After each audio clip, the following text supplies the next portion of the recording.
Hey guys, welcome to Wargame Chat. Today we're going to talk about our best finds at conventions, and what I mean by that is the best used stuff we found at conventions, either the best deal, the rarest, or whatever. I'll start with one.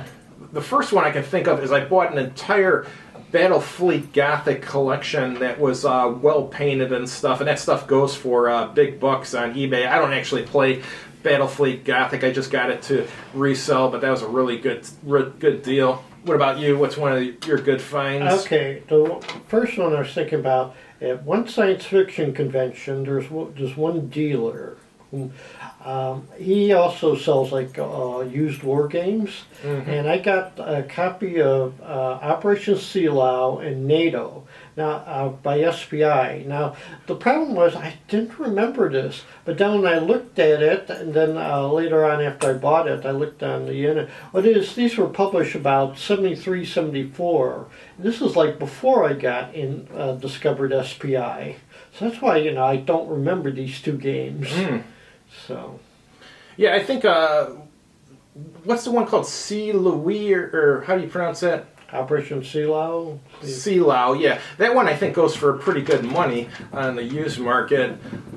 Yeah, because he said the only thing was in Sea Lao they were missing 3 counters. Well, that's one of those games where you got to count out your counters because they come in at different times. So I figured out which 3 were missing and made like my own. So it's not one of those with hidden movement, so it doesn't make a difference. Gotcha. Next good find I had was Ogre Miniatures collection, like Ogre the board game, except most people don't know this. There's actually Steve Jackson came out with miniatures too. I got that with a bunch of painted ogres and all sorts of painted hovercraft and stuff, and a bunch of unpainted stuff for super cheap. And I mean, those at the time, those ogres were going for over $100 painted on eBay. And so it was a really good deal that I got. And plus, I've actually never sold that one. I've kept it because Ogre's cool. But yeah, that was a killer deal on that, because that stuff, if I would have bought it on eBay, the total price would have been probably $1,000. I ended up getting it for like, I don't know, $200 for everything, so that's not bad. And one thing I was thinking about, I saw at the friendly local game store, there's one area where they have like used games, and there's Spanish Civil War by Battle Line. Now I'm looking at this, wait a minute, Battle Line hasn't published anything in 30 years. So there's something about, I looked at the box and I thought, wait a minute, this must be a Euro game. Because something about the way it looked, and of course, I was thinking Battle Line hasn't published in 30 years, so maybe someone else is taking up the name. I went home and checked on the internet and found out it was Battle Line's last game. And essentially what happened was, after they published it, they started turning over into Yaquinto. And so naturally they didn't push the Spanish Civil War game as much as they would have, which explains why I never heard of it. And of course I probably would have never noticed it before, but this time I was in my Spanish Civil War mood, so this was like perfect.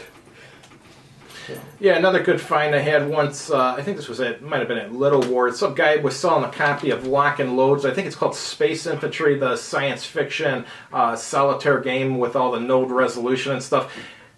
If I recall correctly, it was unpunched too. I don't know, I paid like $5 for it or something. And then I also, the same guy was selling Lock and Loads All Things Zombie, which is one of my favorite zombie games. That for like $5 too, unpunched, and I bought that too. So that was a really good deal.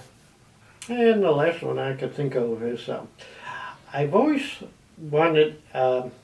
Originally, when Avalon Hill published Source of the Nile, I wasn't interested because they had the original.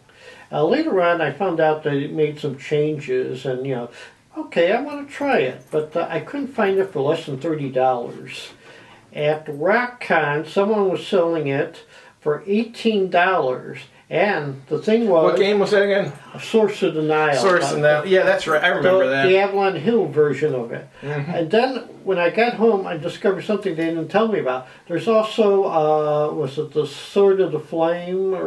Yeah, the Sword in the Flame. Sword in the Flame miniature rule set in there. Which was good because I didn't really care for that, so I sold it to somebody. Yeah, me. So it's like, hey, ended up I only paid $8 for it. Yeah. So that was a bargain. Yeah, some of the other games I get at conventions all the time for cheap are like Axis and Allies. Oftentimes you'll come across those for like $5 or $10, and some of these like Dungeons and Dragons board games, the more modern ones with the plastic figures. I've gotten good deals on those too. What else is there? Oh, Avalon Hill and Battle Line Naval War. At least twice a year I get a copy of that from some convention somewhere or the other. That's a good game. I usually get it for I always get it for a decent price. Oh, that's my major bargains I can think of. Me, some of the other ones would be like, one time I bought a Falkland Islands 172 army. It had both Argentinians and British. I got it for like $30, and the stuff was painted up well, even though it was plastic figures. You know, like those, I don't know if they're SC 172s or whatever they were. But yeah, that was a really good deal. Okay. Got anything else? Nope. All right, that's all we got, guys. Have a good one. All right.